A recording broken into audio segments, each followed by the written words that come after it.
All right, everyone, update.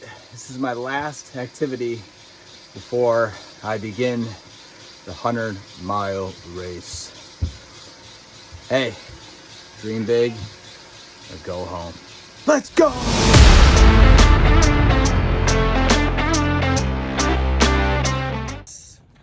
This quote because I never want to be tapped on the shoulder and not be prepared, or ill-equipped. And so I see this weekend, really for me, for all of us, my hope is that it prepares us for things in life. I mean, that's what it equates to me, is the challenges, the struggles, the dark places that we go through on this here can be translated to life. And how I mentally, physically, and emotionally, and spiritually, potentially, get through the dark moments here will serve me so much better in life. And so I just love that quote because I see this. I was talking to Mike. This is really like training. This is just training. It's all it is. It's not a race. It's not anything. It's preparing us for something great. So when we are tapped on the shoulder, we're ready to show up, and we're prepared. And so James 1:2-4, count it all joy. It says to count it all joy, knowing that our faith is being tested. In all trials and all tests and all things, all storms, know that our faith is being tested. And by sticking it out, by staying through it, our endurance has a chance to grow, has an opportunity to grow. And I love the NLT. It says, so let it grow. We're going to fight some stuff out here. Our endurance, we're going to be fighting against that need to let it grow. But this is where we grow. This is why we showed up. This is why we showed up here, is so we can grow. So we can test ourselves, so we can push ourselves, so we can see, not like what we're made of, essentially, but like what really shows up when the darkness shows up as well. Who really shows up? Like, where's our faith in the midst of that storm? And so I love that, and the rest of 4 says that when our endurance is complete, when we're gone through this whole process, we'll be perfect and complete, body, soul, and spirit. So lacking nothing, we'll be complete in all things. And so I love that. And so that's what my hope is in prayer for all of us, is that and I forgot the board. I just realized that. That's all right. That's all right. Yeah, we'll bring it tomorrow. But is that we'll all find something here. Many of us, this will be the furthest we've ever even imagined going. And I think how powerful that is for us to be able to take that back into our relationships, whether our marriages, our relationships with our kids, our workplace, whatever it may be. I'm so grateful to be able to take it back with us all. So anyway, I'll call Jeff. My life, and I've been very fortunate to be surrounded with brothers in battle. You know what I mean? Like, I really do.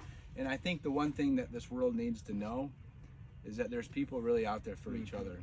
And the crazy part is when I met Gavin, this first time I met him, and it was just through Instagram, And then same thing with Dan, and we've been training for 4 or 5 months. Yeah.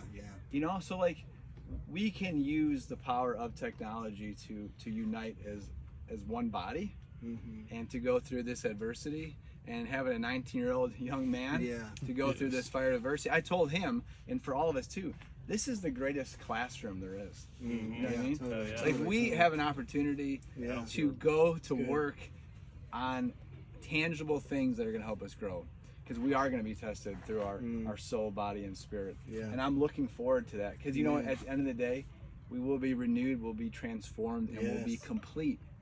And we all want to be in that fire of adversity to be a better product for our families and for our communities. And I really think that all of us together, we have to just continue to work together, be positive, and we're all one body. I want you guys to think about that. We are all one body through this whole experience. So there's no negativity. The standard is we continue to run the 6-4 minimum, and we just say positive stuff and only talk about what do we need.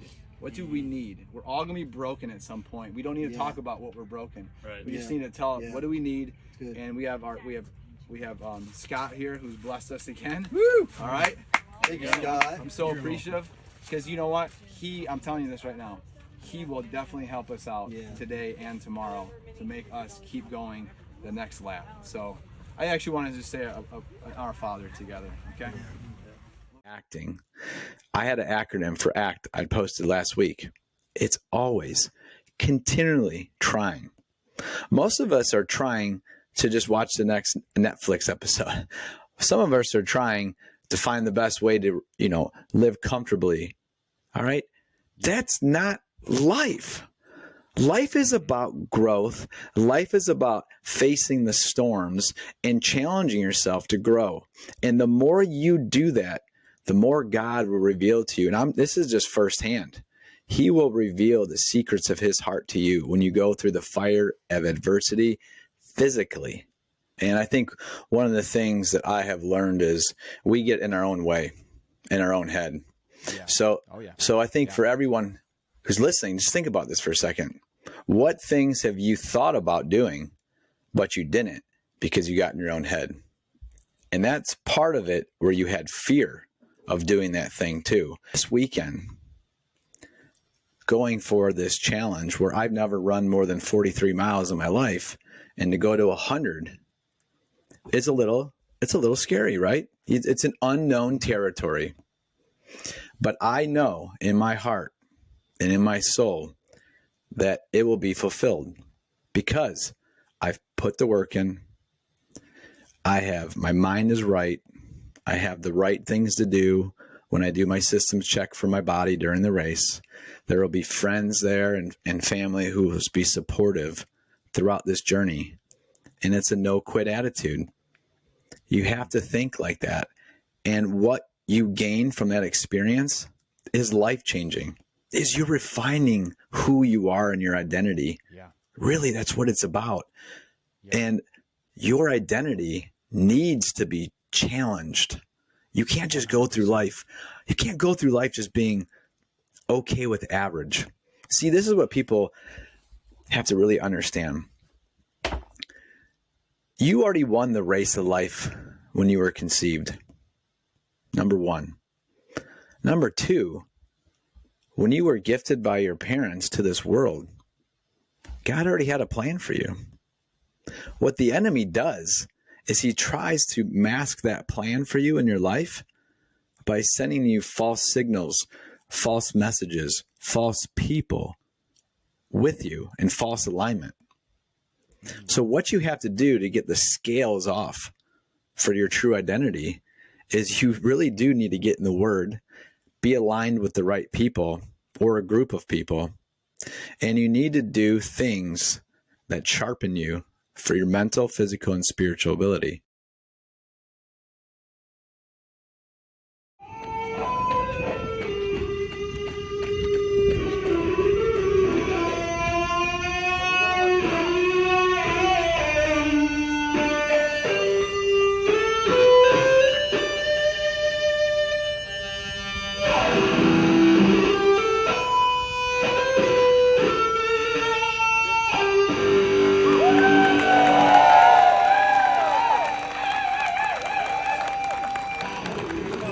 It began on Thursday night where Scott Kraft from Michigan came down, and I picked up Colin Koenig and Perry on my way home from work.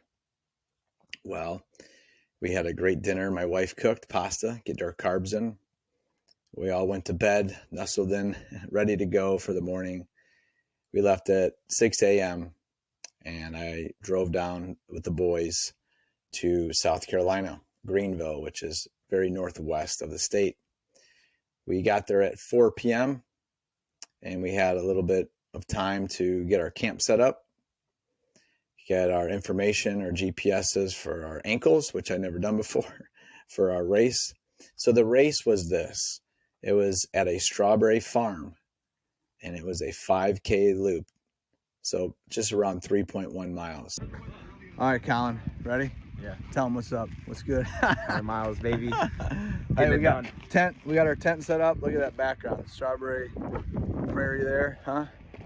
And then over there, right over there is where we're gonna keep all our supplies. Got people all the way down here. And to make the 100 miles come to fruition, you have had to have run 33 loops. So that's just putting everything in perspective. Okay, Live stream. let's go.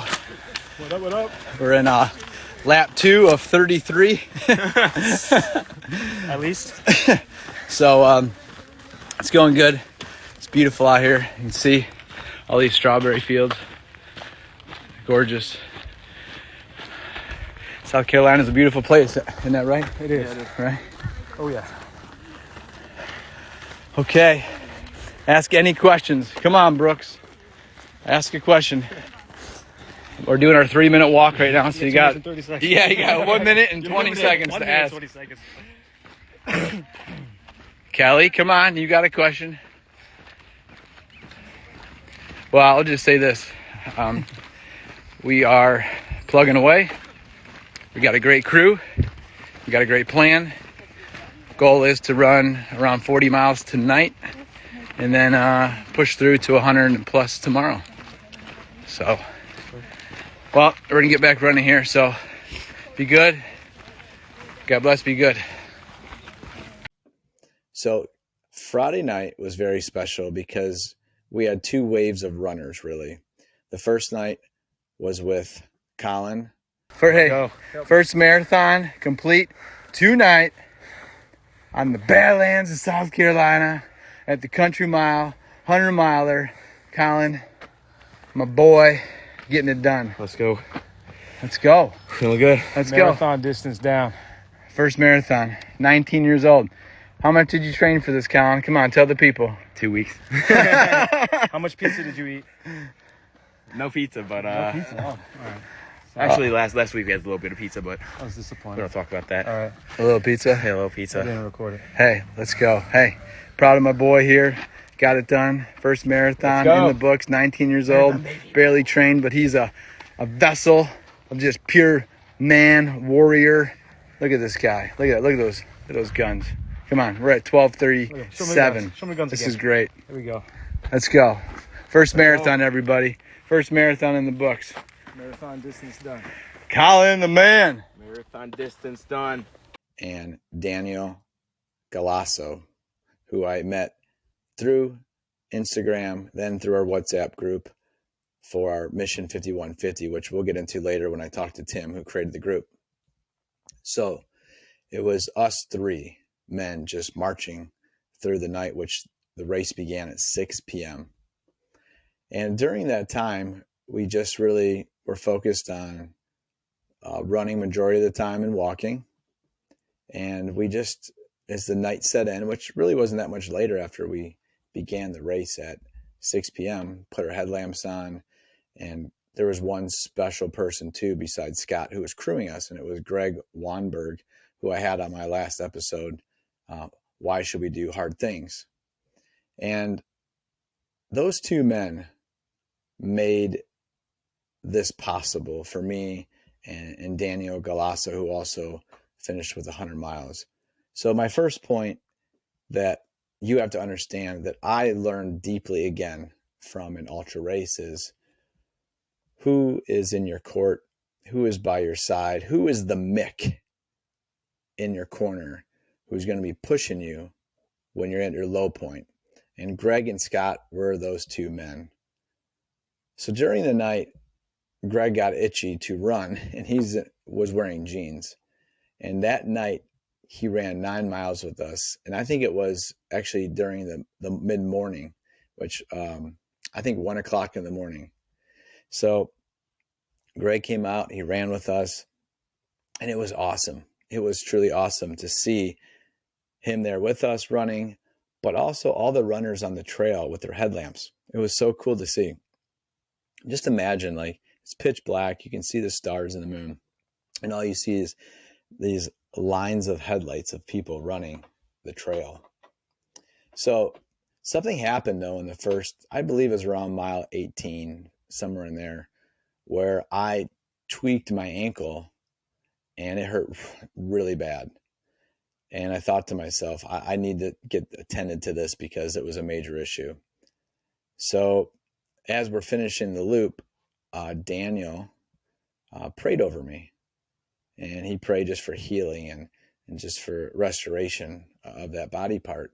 And when I got into camp, I taped it up and I took some Tylenol, and it was gone. The pain was gone on my next lap when I got up. So part number 2 I would tell you is this: prayer is powerful. Prayer is powerful. During that Friday night into very early morning Saturday, we ran till 5 a.m. and we covered 40 miles. And that was our mission to do for that night. And I've never been prayed upon, or did I give more prayer to those in the group during that time in my entire life. So being with high valued people who believe in the Lord and a higher power that we were created from, and to use God's divinity to help us through this journey was critical. See, when you're in alignment with the Spirit, with God, and the fellowship of others, it's a truly remarkable and special encounter that I really felt strong that night. Cushion feel to them. And so, and they have that wider toe box, so I thought, well, I'll try that. In which I really never have in that way before. So as the night went on and we finished our run of 40 miles, we settled in our camp, and I was awoken to not more than an hour and a half later. Oh, you look like you've been through it. Yeah. Danny! Little rain. How's that new raining jacket? Let's go. Later to rain. And I got out of the tent, got out to camp. When I say camp, there's 2 canopies we had with our food and some tables and chairs for us to rest between the laps. And Tim Douglas and Mike Bellini and Gavin Hannon were all there waiting to start their run, which we started just a little after 8 o'clock.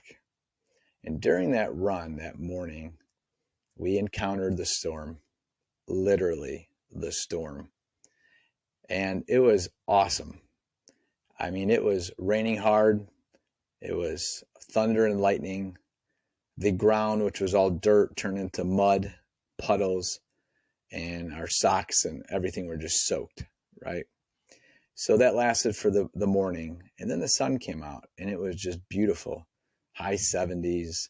We continued our pace. We were just doing a great job of being with one another. So my third point is this: it's okay to do hard things together. It wasn't easy running on the track. You don't even understand unless you've gone through the gauntlet of running on trails that what it does to your body when you're running through mud terrain, and how it just takes your ankles, knees, and hip flexors and everything, and the mobilization of that is so much different. But we went through the storm, and we saw this beautiful sun just come out and give us energy. We were all excited. We went through the storm. We got this energy. And the point is this: it's okay to go through the storm. It's actually better, and Tim will talk about this later, but we shouldn't run away from the storms of our life.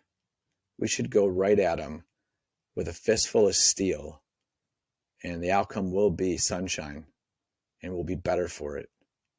So just like in life, we have to realize that it's very critical to not be a coward or to not be afraid, but to have hope and know that we'll be renewed through the cleansing of that storm in our life. So as the day went on, we were in the afternoon. The guy, Dan and I, were at mile around 60 or so, and that was mid-afternoon on Saturday, and something happened. The wind picked up big time. And I'm not talking like 10, 15 mile an hour winds. There was wind gusts of 30 to 40 miles an hour where they were taking tents the wind was, and just throwing them in the air and taking canopies and literally just folding them like accordions. And I should have took a picture of it, but there was a big garbage hopper that at the end of the race, there had to be tens of tents and canopies that were all thrown in there because they were all broken. So the lesson for here is, we use the wind to our advantage. Yeah, you set the bring. I know. That helps. On the way down on the beginning of the path. So being intentional and tactful is another lesson that I learned, is that you have to make sure that you're smart about it. Running it against a 30 to 40 mile an hour wind is not plausible. It's just not a smart move. So what do? We use the wind to our back and we ran that leg. And on the way back, we power walked through it. And we did that for the whole afternoon. And the wind really didn't die down until 7, 8 o'clock at night. So you had to make a move based on what nature was giving us. And, it may have taken longer to do the course, but it was the best option to conserve energy. So as Saturday night goes on, the mission that day was for Tim to reach 51.5 miles. So it took until 12 o'clock, 12:30-ish for Tim to finish the one loop, where he was at 49 miles and some change. And he knew in his head he had to get to 51:50. So we went back to our camp, and I walked out with him, Mike Bellini, and Gavin Hannon. And we walked as far as we could to make it where we were half the distance to 51:50. And then we came back to make it exactly 51:50. And on the way back, it was just Tim and I, and he was broken. His back was hurting so bad. He had his trekking poles with him, and even little impressions in the ground for him to hover over was very difficult. But you know what? The lesson I learned from Tim was, if you have a goal and you have the fortitude, the mental fortitude and toughness to do it, you'll get it done, no matter how you feel. And it was great to witness that firsthand. So coming back to camp and being with Tim and his wife and helping him get back home safely was a joy for me of selflessness. And everyone else was Mike Bellini was still running. Mike, you were amazing, man. Got up at 8 a.m. and ran literally till 12 o'clock the next day. And Gavin was out there strong, and Colin did a phenomenal job running 46 miles. Unbelievable. Who never ran more than 10 miles before. And everyone on this journey did remarkable things. So before I tell everyone's PRs and all their stories quickly, I'll just say this. You can do anything that you put your mind, your soul, and your heart into it.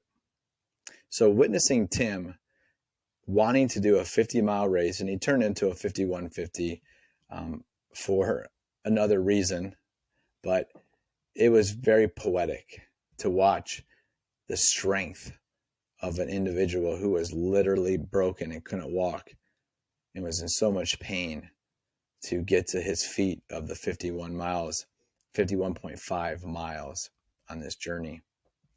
And it just made me think about how we're all capable of so much more than we think. We may have limitations physically or just some difficulties in relationships with our life.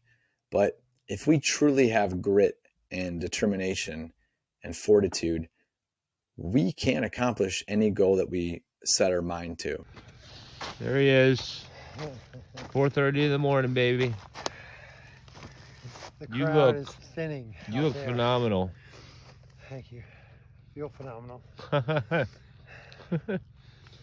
It's about 4:30. Mike's been running all night. Savage mode.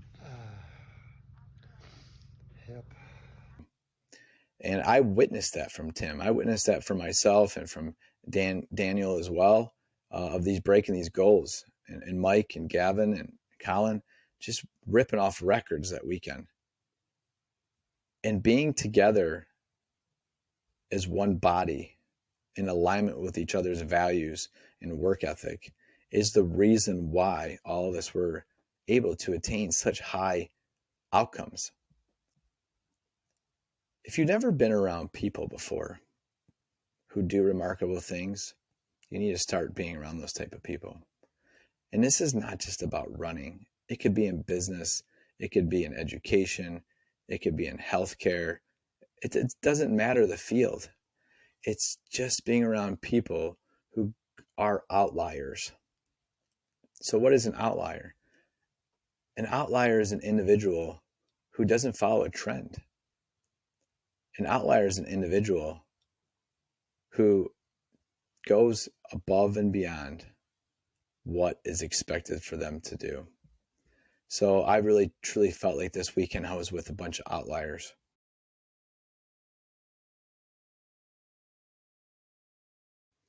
So to finish the weekend, we went to sleep, or I finally went to sleep. I looked at my watch. It was almost 2 o'clock in the morning. I got up with the rooster calling over and over again on that Sunday around 6:30. And we gathered together, Dan Galasso, Gavin, and Mike Bellini, and we continued the trend. We continued our walk and our light jog, where Dan and I had 3 or 4 loops to go to accomplish 100 miles. And during that morning, the sun was out. It was still. It was beautiful, just watching the sunrise on that farm and the hillsides in the background. Lord, I just want to thank you for John. I thank you for everything that is going on out there. I thank you for this opportunity for him, for these other men. Lord, and for this last night, just bless him. Just protect his body. And John, dude, I only went 15 miles and I had such a hard time getting up this morning. I'm so impressed, man. You're doing 100 miles. It's so absolutely freaking crazy. Absolutely freaking amazing. But, dude, I love you. Just keep me posted. You know what to do, man. I'm not even going to try to encourage you, brother. You freaking got this. Let me know when you cross the finish line, all right? And we knew that our goal was going to be reached, Dan and I, for our 100 miles. So as we took the last lap together, and I have it on my social media, it's a great little just video of just us just celebrating one another. All right, got my boy Danny here. Last lap. We got our last lap to 100. Yeah. All right, we started this thing Friday night. We're gonna end it. We're gonna end it. Let's go, baby. Let's go. So there's another point I learned during this race is it's not all about you. I had to have patience because it wasn't my race individually. It was a group race, which is totally different. I'm a rhythm runner. I really do find and enjoy my stride of just going off of what I normally do. I do my thing. But it was very difficult for me. And I told the guys this. Selfishly, it was very hard for me to take more time to get out of the camp or to take my time to not run at the pace that I wanted to. But sometimes to move forward as a group, you have to put your ego aside and your pride and work together as one body. So it's another lesson I learned. So on that last loop with Daniel, it was just euphoric because I knew for him and myself, we never ran. Well, the most I ran was 43 miles and Dan was a 50K. And to get to 100 miles from those previous marks was amazing, simply amazing. And Dan was really broken. His legs were shot, his feet were shot, but he had that, just mustered up that will, knowing that you'll possibly never get back to this point. You don't know. There's no guarantees that him or I or anyone else on this journey will have an opportunity to run the 100 miles again.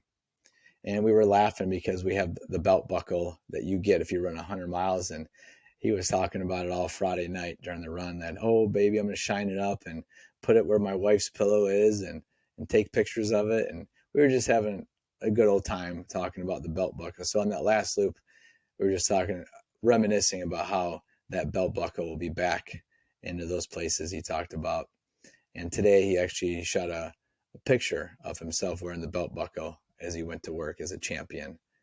So I will just say this in conclusion of the Country Mile 100 mile race is it was an honor, a pleasure to do something like this I never thought would be possible just years ago. So the last point I have to say is this: never limit what you think is possible in your life. You should be limitless with things that you want to conquer while you're alive.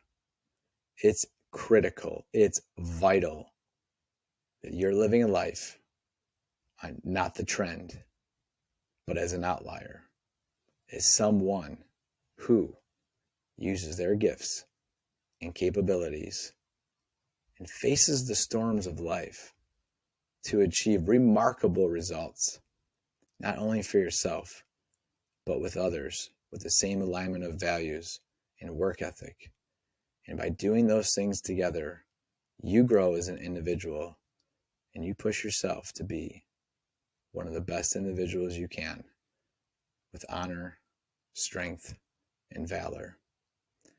So thank you very much for listening to this episode. I hope you take on a challenge, and it doesn't have to be running, but you take on a challenge that makes you grow in your soul, body, and spirit. Because if you don't start now, you're going to regret every single day when you're on your deathbed of why you didn't start. God bless, be good, and keep doing the things that the Father asks you to do. Come on, Danny. Come on, Danny. One more lap, baby. You got it. You got it. You got it. Come on, I can smell that belt buckle. We're going to polish it up. Let's go. Here we go. 100-mile finish. 100-mile finish line.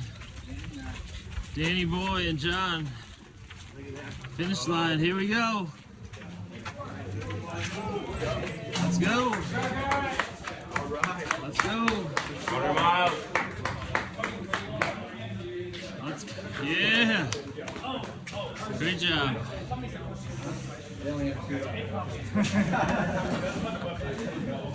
That's it? Yeah. You want some matter to you? Nice job, Paso. You would have been so first. That was windy as hell. Well, both of y'all first one? Yeah. That was a tough one, man. That wind was legit. It was. There was a lot of people just between the night and yesterday morning. Yeah. But yeah, 161. You're good. Yeah, give us a couple. You get blasted in the face. Is my face my name? We noticed a lot less people Saturday, so a lot of people quit. I think like potentially there's like 40 to 50 miles, but people are still out there.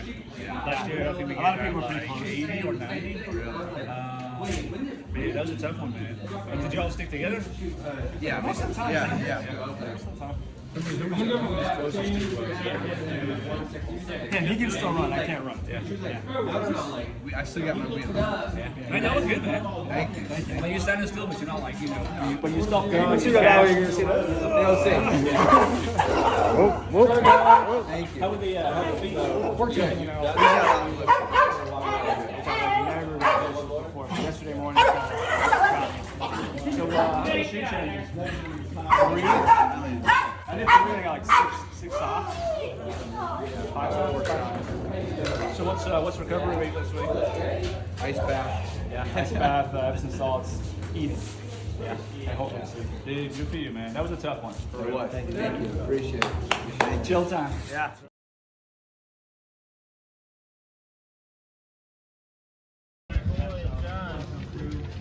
Let's go. Let's go. All right. 100 miles.